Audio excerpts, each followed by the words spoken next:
Hi there, I'm Renos Vikis, lead economist at the World Bank, and your host for Accelerating Development Ideas for Impact. This is not your typical podcast. It's an AI powered conversation brought to you by the World Bank Institute for Economic Development, where we unpack the latest research with one goal in mind, turning big ideas into real world impact. Let's get started. Thank you for the introduction, Renos. Imagine stepping outside on a cool early morning when the city is still quiet and barely noticing the invisible mix of tiny particles moving through the air, a silent presence affecting every breath. Today's episode, Who Breathes What? The Hidden Geography of Air Pollution. We're building on episode 27 from the monitoring strand, where we explored how making invisible pollution visible can change behavior. Today, we go further by asking what we should measure, at what level of detail, and how socioeconomic conditions shape who is exposed. Let's begin with the first major takeaway. High-resolution, personalized monitoring can help identify opportunities for reduction in exposure and lead to more effective clean air policies. A review of 246 studies documented major advances in personal air pollution monitoring using tools such as pump-based sampling, real-time sensor networks, location and activity tracking, and machine learning methods. These tools allow us capture fine-scale differences across time and place. Instead of relying only on fixed outdoor monitors, we can follow people's daily activities and better estimate their true exposure and health risks. This is not just an academic issue. It reflects what people breathe during a commute, at school, at work, or inside their own homes. Another study for sub-Saharan Africa shows why this matters.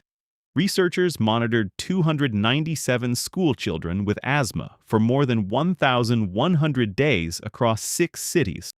Only 20% of the recorded days met the World Health Organization's 24-hour PM 2.5 guideline of 15 micrograms per cubic meter.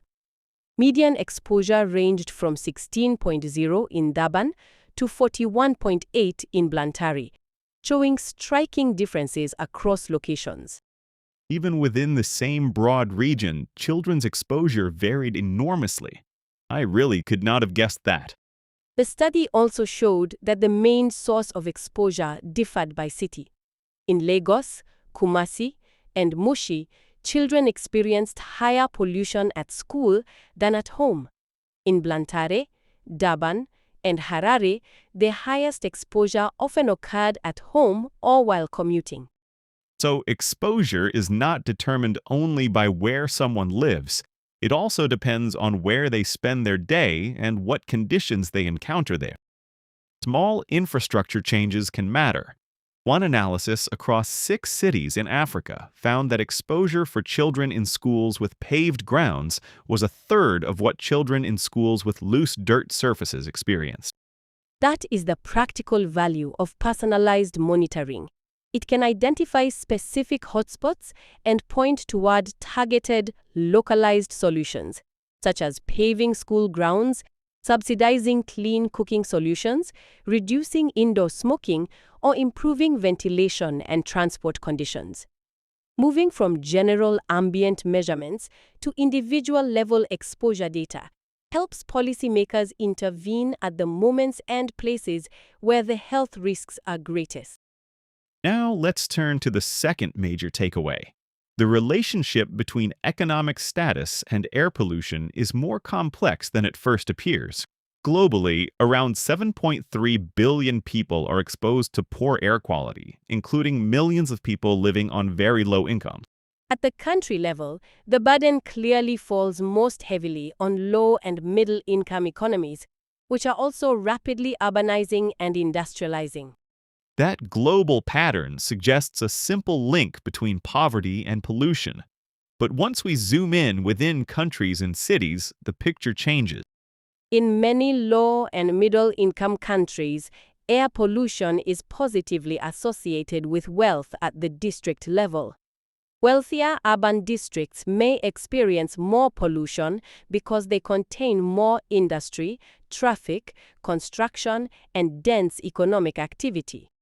That challenges the familiar idea that poorer neighborhoods always face the dirtiest air. The pattern varies for place. In some settings, poorer rural areas face pollution from natural sources or use of fuel such as charcoal or wood for cooking or heating. In others, wealthier urban areas are more polluted because they are centers of growth and production. Economic advantage does not automatically mean cleaner air. What does this mean for policy? It means policies must reflect local conditions. Broad air quality standards remain essential, but they may need to be combined with clean industrial technologies, electrification of cooking and lighting, people-friendly transport policies, and urban planning that separate homes from high-emission zones. The goal is not only to reduce overall pollution, it is also to understand which groups, neighborhoods, and daily environments face the greatest risk. Combining high-resolution monitoring data with socioeconomic profiles can guide very specific actions, from paving school grounds and reducing indoor biomass use to regulating industrial emissions and redesigning urban spaces. These details matter for immediate health outcomes, but also for the long-term design of sustainable cities and better quality of life. Effective air pollution policy therefore requires a dual approach. First, make exposure visible. Then, act on that information with technological precision and social equity in mind. That is the central message. Personal monitoring reveals where exposure occurs, while local socioeconomic analysis helps determine which interventions are practical, fair, and likely to improve public health. As we wrap up, it's clear that better monitoring is only the beginning. Once the invisible becomes visible, institutions still need the authority, resources, personnel, and coordination to respond. Today's discussion sets the stage for the upcoming Managing episode, where we will explore which institutions and policies can turn these insights into decisive action. Integrating advanced monitoring with economic analysis sharpens our understanding of the problem and lays the foundation for interventions that are precise, innovative, and equitable. It also shows why collaboration across disciplines matters. Engineers, scientists, economists, public health experts, planners, and communities each contribute part of the solution.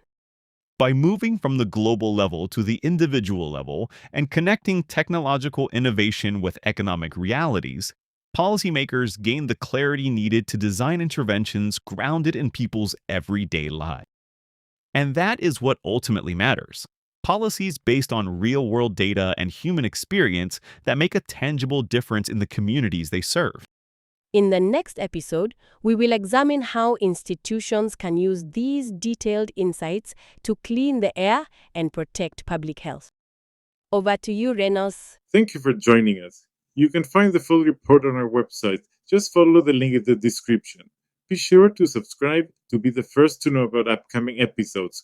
And before you go, how do you plan to put what you learn into practice? And what topics you'd like us to explore next?